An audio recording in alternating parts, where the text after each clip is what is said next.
Halo semuanya, selamat datang kembali dalam pembelajaran bahasa Indonesia. Kali ini kita akan membahas kebahasaan dalam teks deskripsi. Yang pertama ada penggunaan kalimat perincian untuk mengkonkretkan.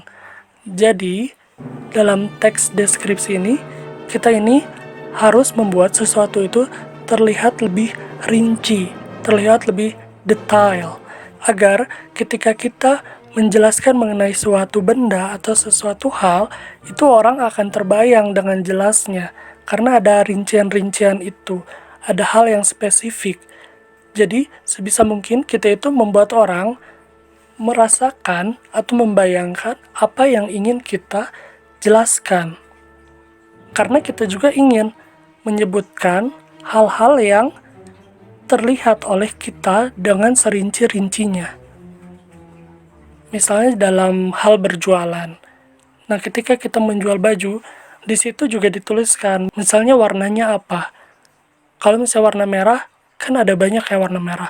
Ada warna merah hati, merah marun, atau bisa juga merah bata. Jadi kita tuliskan sejelas-jelasnya. Nah, di sini ada contoh ya. Kalimat awalnya itu, ibu orang yang sangat baik. Itu kalimat awalnya. Baik itu kan banyak maknanya ya. Jadi kita lihat bagaimana kita merinci baik itu seperti apa. Ibu itu baiknya seperti apa. Coba kita lihat ya. Ternyata baiknya ibu itu karena ibu berusaha menolong semua orang. Kemudian dia pun ramah dan tutur katanya lembut kepada siapa saja. Oh, jadi ibu dia itu orangnya baik itu karena sering menolong semua orang dan ramah juga. Ditambah lagi tutur katanya lembut pada siapa saja. Nah, setelah mendengar itu mungkin kan kita lebih spesifik lagi ya. Oh, ternyata baiknya itu seperti itu. Mungkin ada juga ibu yang lain, baiknya itu karena sering memberi makanan gitu. Jadi banyak hal-hal yang lebih spesifik untuk menjelaskan suatu hal, suatu sifat, suatu sikap ya. Kemudian ada contoh lagi nih. Koral di Laut Karimun Jawa beraneka bentuk dan warna sehingga membentuk pemandangan yang begitu indah. Beraneka bentuk dan warna. Ini kita belum terbayang nih, warnanya itu ada apa aja. Kemudian kita coba lihat ya kalimat perinciannya. Wah, panjang sekali. Tapi kita harus baca supaya kita tahu seperti apa tuh warnanya dan bentuknya. Coba kita baca ya. Rangkaian koral laut di Karimun Jawa berbagai bentuk dan beraneka warna. Ada koral berbentuk bunga berwarna krem dan merah muda, di tengahnya ada bintik-bintik menyerupai benang sari.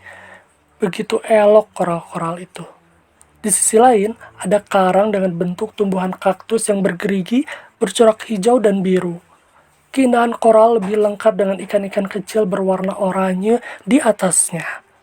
Luar biasa indah seperti lukisan dengan warna yang kontras. Tak ketinggalan, koral berbentuk jamur kuping dengan warna coklat dan krem sungguh mirip jamur sesungguhnya. Nah, jadi kita lebih terbayang nih, ternyata bentuknya itu bentuk jamur ya, bukan bentuk perahu. Coba kita lanjut lagi. Yang kedua, ada penggunaan kalimat yang menggunakan cerapan panca indera. Jadi ada nih kalimat-kalimat yang kita itu bisa merasakannya, bisa melihatnya, bisa menciumnya.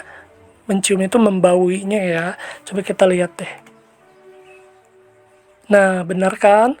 Teks deskripsi berisi kalimat-kalimat yang seolah-olah dapat dilihat, didengar, dan dirasakan.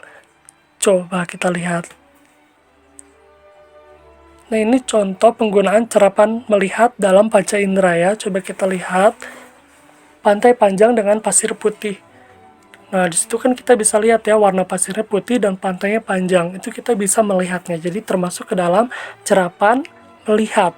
Ini belum bentuk kalimat ya, karena dia belum dimulai dengan huruf kapital dan diakhiri dengan tanda titik. Lalu yang kedua, air jernih dengan buih-buih kecil. Nah, jernih itu kan dengan penglihatan ya. Lalu ada buih-buih kecilnya, itu juga dicerap dengan penglihatan. Lalu bukit hijau menjadi latar. Wah, apalagi ini ada warna, berarti warna itu dilihat ya. Lalu contoh cerapan pendengaran nih. Yang pertama, debur ombak pantai terdengar berirama. Itu sudah jelas ya ada kata terdengarnya. Lalu kalimat yang kedua, suaranya serak-serak basah.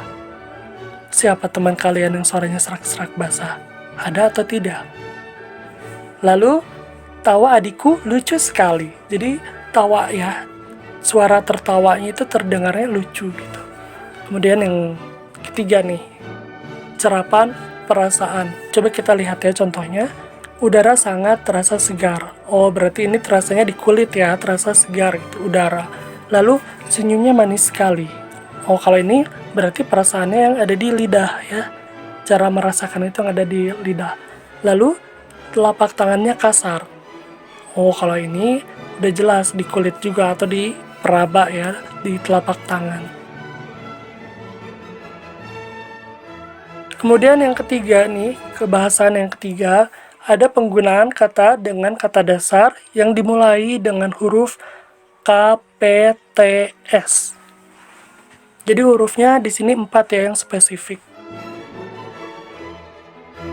Contohnya ada kalimat, Pantai Karimun Jawa sungguh memesona. Sudah baku atau belum ya? Kalian pernah dengar kata memesona? Atau malah mempesona?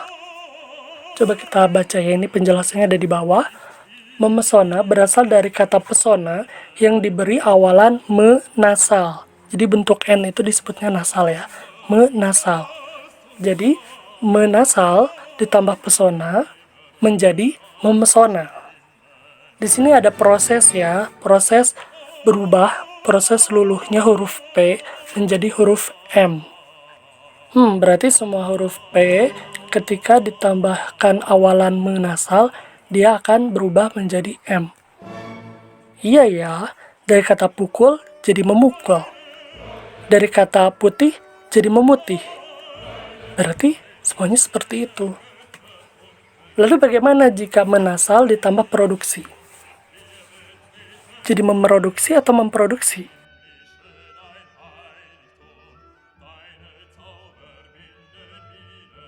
Nah, ini penjelasannya.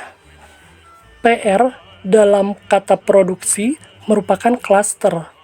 Jadi klaster itu gabungan dua huruf ya. Dia itu bukan simbol bunyi, tapi dua huruf yang bersatu gitu. Dan klaster itu tidak luluh dengan imbuhan menasal. Berarti menasal ditambah produksi tetap menjadi memproduksi. Baik, sudah dipahami ya.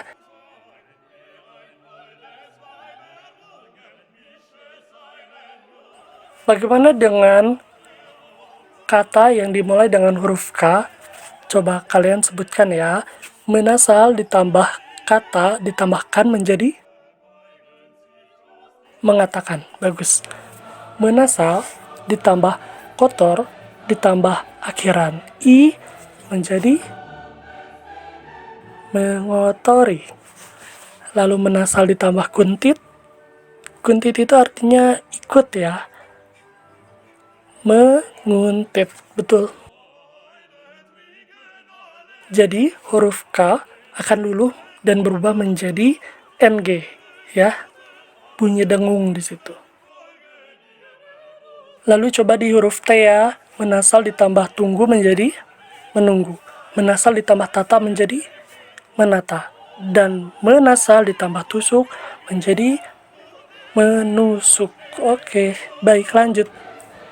T berubah menjadi N berarti. Lanjut ya. Yang terakhir nih. S. Menasal ditambah siasat ditambah akhiran I menjadi menasal ditambah sulam menjadi lalu menasal ditambah sisir. Oke, jadi menasal ditambah siasat ditambah akhiran itu menjadi menyiasati, menasal ditambah sulam menjadi menyulam, dan menasal ditambah sisir menjadi menyisir. S berubah menjadi NY. Nah, lalu kebahasan yang keempat ada sinonim. Sinonim itu seperti yang sudah kita kenal ya, sinonim adalah persamaan kata. Coba sebutkan dong kata indah itu sinonimnya apa? Coba kita lihat ya. Ternyata lumayan nih. Ada cantik, elok, permai, molek, bagus, asri, dan rancak. Ini bergantung pada hal apa yang disebut indah ya. Kalau misalnya pemandangan indah, mungkin saja artinya itu adalah asri. Kalau bentuk badan, indah itu mungkin saja molek. Persamaan kata ini diambil dari Thesaurus Tematis Bahasa Indonesia ya. Nah, bagaimana dengan mengherankan? Ini dia. Wah, lebih banyak lagi. Ada abnormal, ajaib, aneh, dahsyat, fantastis, fenomenal, ganjil, hebat, jarang, khusus, langka, luar biasa, menakjubkan, mengagumkan, dan sensasional. Sebenarnya ini lebih banyak lagi ya jika kalian mengakses Thesaurus Tematis Bahasa Indonesia.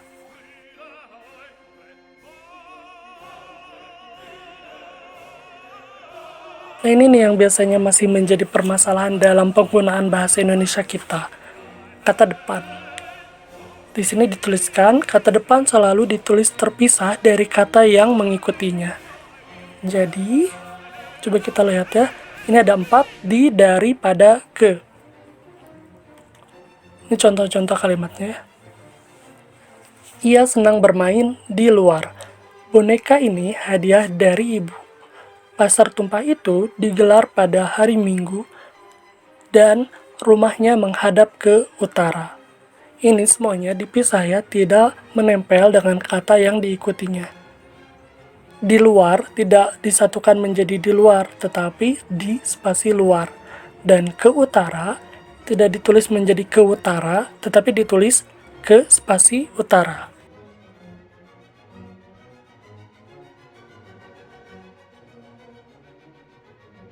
Nah ini ya kita perjelas, kata depan di dan ke selalu ditulis terpisah dari kata yang mengikutinya. Sedangkan kalau imbuhan di dan ke selalu ditulis menempel dengan kata yang mengikutinya. Perbedaannya apa sih? Coba kita lihat. Nah, ini cara membedakannya. Jika di dan ke diikuti arah, nama tempat, atau lokasi, maka tulislah terpisah. Karena jika di diikuti nama tempat, itu merupakan keterangan. Tetapi jika di ditambah kata-kata yang lain, itu biasanya menjadi kata kerja. Jadi, mulai biasakan ya.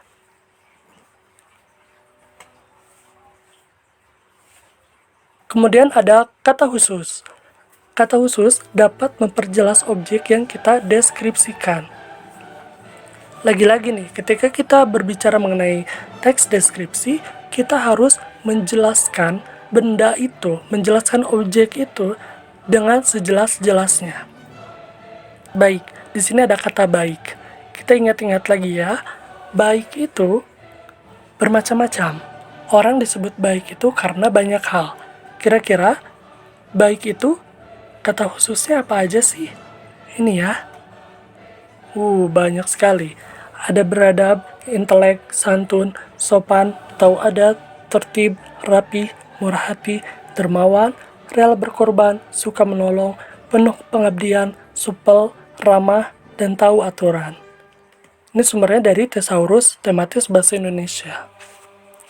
Nah, setelah tahu ada kata khususnya, berarti kalau kita menjelaskan sifat seseorang, kita sebaiknya bisa dong ya menyebutkan yang mana sih baiknya itu. Apakah dia murah hati, atau dia itu supel, atau dia itu orang yang rela berkorban. Jadi nanti kita bisa memberikan sifat-sifat yang lebih spesifik, yang lebih khusus ya, ketika menyebutkan hal-hal tertentu. Ini masih berhubungan dengan yang tadi ya. Ada kata depan di dan huruf kapital. Coba kita lihat.